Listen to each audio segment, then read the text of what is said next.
Last few videos we talked about how I became a Santa, how I volunteered for 17 years, and how I ended up as a mall Santa. Well, we're gonna wrap that series up this week. The story of my life.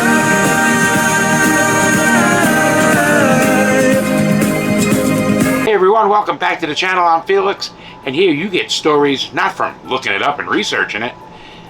You get the stories of my life. And I'm gonna wrap up my Santa series this week, just talking about some of the stories that I had during my 3 years as a mall Santa. Now in 1988, I told you in my previous video, I became a mall Santa working for a company called Santa Plus. And my trainer Mike left me with his 2 special guests. And if you haven't seen that video, you can watch it here. Also in '88, I experienced what ended up being a record, for Santa Plus anyway, amount of children seen in one day. It was the opening of the 1988 holiday season, which was the day after Thanksgiving, and I saw 2,500 plus kids in one day. I don't know if that record still stands. It probably doesn't. At the time, it was a record for Santa Plus anyway. But what they didn't think about was that was 2,500 times I had to bend over and pick up children of varying weights, put them on my lap, listen to what they had to say, and then put them down.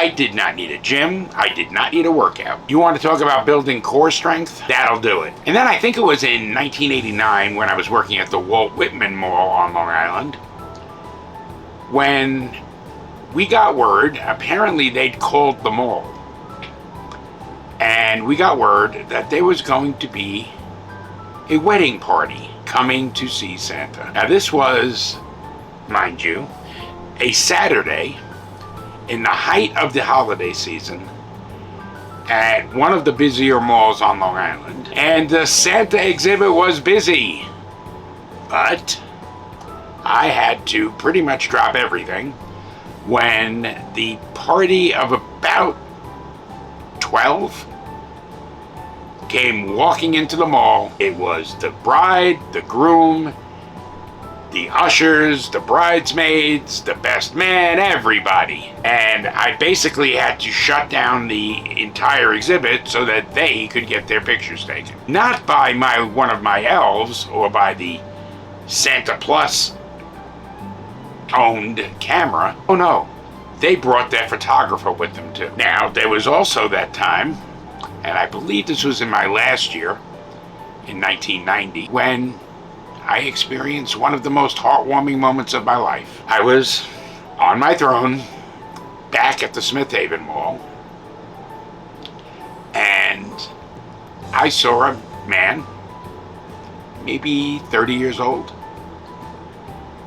walking and helping to support an elderly gentleman. Got in line. There weren't a ton of kids there at the time, so they were maybe 4 or 5 back. And I saw the kids that were ahead of them, and they came up. And it turned out that this gentleman was also developmentally disabled, the elderly gentleman. This was, I believe he said it was his uncle, and he was developmentally disabled.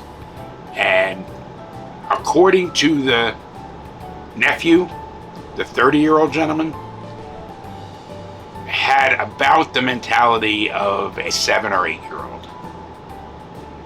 But he was 72. Well, all the people I saw in all my years as a Santa, this 72-year-old's reaction to me was probably one of the most heartwarming moments I've ever experienced in my life. He got so excited that he couldn't even really speak and got choked up. So did I. And then for one last one, which I think you'll enjoy. This also was in my last year as a mall Santa. I was on my throne, doing my shift, and this rather hefty gentleman in some very, very nice clothes, like full suit, trench coat, the whole nine, comes walking up with a child, maybe 8, 9 years old, and I did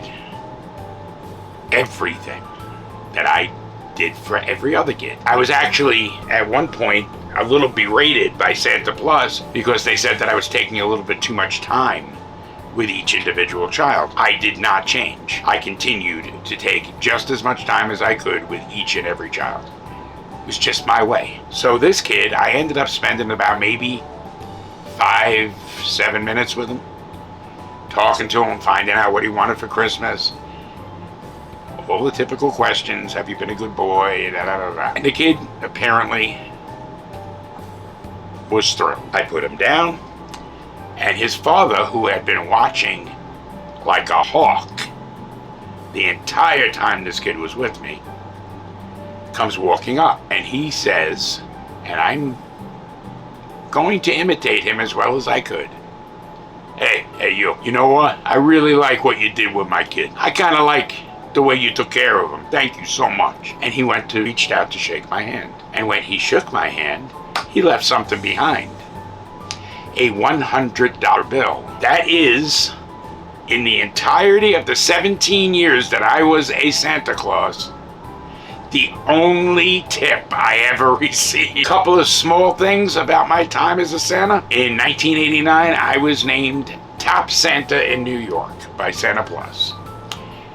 Which, okay, that really doesn't sound like a whole big deal, but it kind of does when you consider the fact that Santa Plus also supplied the Santa Claus for the Macy's Thanksgiving Day Parade. So basically, I was chosen over him. One of the other things is I was featured on the front page of the largest newspaper on Long Island, Newsday. My image was plastered all over their front page. And probably the biggest compliment I received the entire time I was doing this, being a mall Santa, was hearing a mother say to another mother when they'd already been through the line, yeah, I wasn't going to come back to this mall unless it was him that was sitting up there. That really made me feel good. I ended my career as a Santa entirely in 1994 when I was kind of disillusioned. I went to a place that helped out mothers who were poor and some living on the street and their children, and my purpose was to go there, allow the kids to see Santa, and give them some presents that the organization had provided. Perfect. What I heard when I got there is kind of turned me off. It was pretty much all of the mothers. This is the crap you give my kid. No gratitude.